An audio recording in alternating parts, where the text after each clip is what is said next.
Dans cet épisode, vous allez découvrir le travail de Jean-Pierre Favreau, qui fait de la rue son terrain de jeu. Et à la fin de la vidéo, on va voir des cadrages pour le moins originaux. Bonjour à tous et bienvenue dans ce nouvel épisode de Photoculte. Si vous aimez le contenu, abonnez-vous pour suivre l'actu de la chaîne, laissez un pouce bleu et un commentaire pour diffuser au max. Commençons tout de suite avec ce livre, Incertaine cité, aux éditions Filigrane. Cet ouvrage regroupe une sélection d'images réalisées pendant plusieurs années lors des voyages du photographe.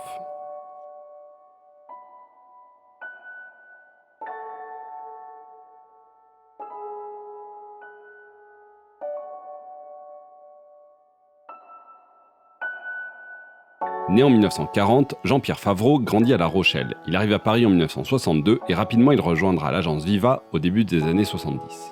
Parallèlement à son travail pour la presse, il voyage à travers le monde, de New York à Brest en passant par Naples, Berlin ou la Havane. C'est un photographe méticuleux qui donne à la rue une dimension artistique. Au fur et à mesure de ses voyages, il amorce une démarche d'auteur qui prendra véritablement forme au début des années 80.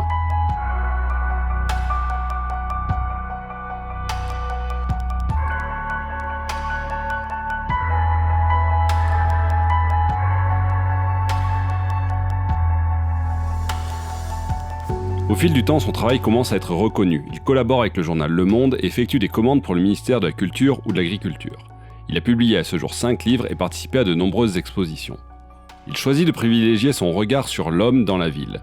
Il y a des traces d'humanité dans chacune de ses photos, que ce soit par un personnage ou un détail qui rappelle sa présence. Il étudie ainsi le rapport entre l'homme et la ville, la position de chacun, leur rôle et leurs interactions. En captant des moments suspendus, il montre tous les aspects possibles qui peuvent se décliner sur une large palette, allant d'une tension extrême à une harmonie parfaite.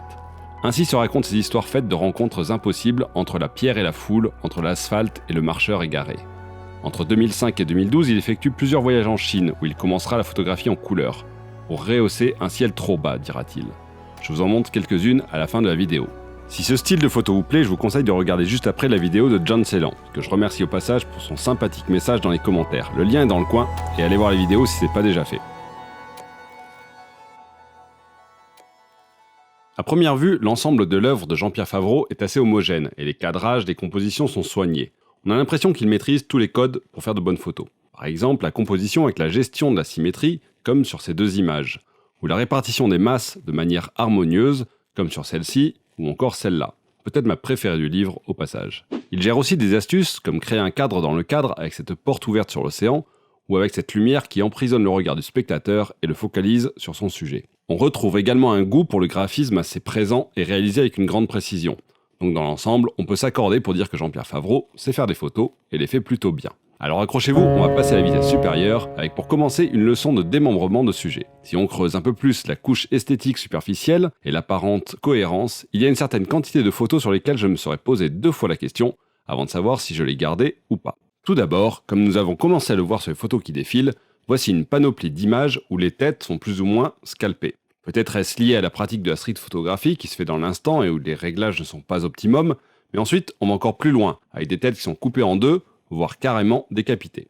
Là, on peut se poser la question, et au vu de l'ensemble du travail et de la qualité globale, il n'est plus question de ratage, mais très clairement de choix. Je vous laisse réfléchir sur les raisons, on pourrait faire un épisode juste là-dessus. Ensuite, on retrouve des images avec des cadrages pour le moins originaux, comme celle-ci avec le personnage de gauche qui a sa tête complètement enfermée dans un coin, une particularité qui a pour fonction de renforcer le sentiment d'individualisme de chacun des protagonistes.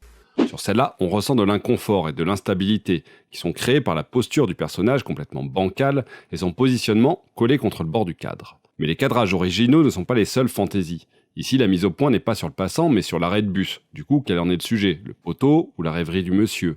Et là, encore pire, c'est tout flou alors que la statue ne devait a priori pas trop bouger pendant la prise de vue.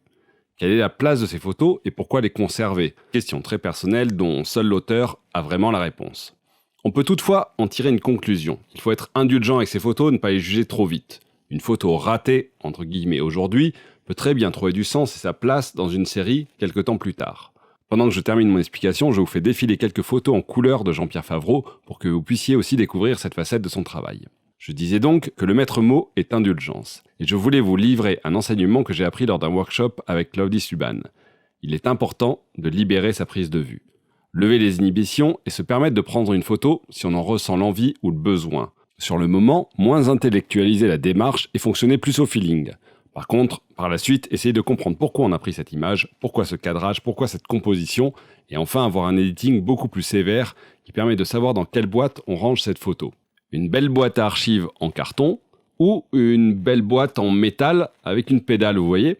On voit à travers cet exemple que le style de Jean-Pierre Favreau est un savant mélange entre rigueur et grain de folie, couleur et noir et blanc, bref, il y en a pour tous les goûts. Et vous, quelle est votre position lors de la prise de vue ? Plutôt discipliné ou hors la loi, prêt à tout tenter ? Merci à tous, donnez-moi vos réponses et vos avis en commentaire, abonnez-vous pour ne rien rater de la suite et surtout, partagez la culture photo autour de vous. À bientôt !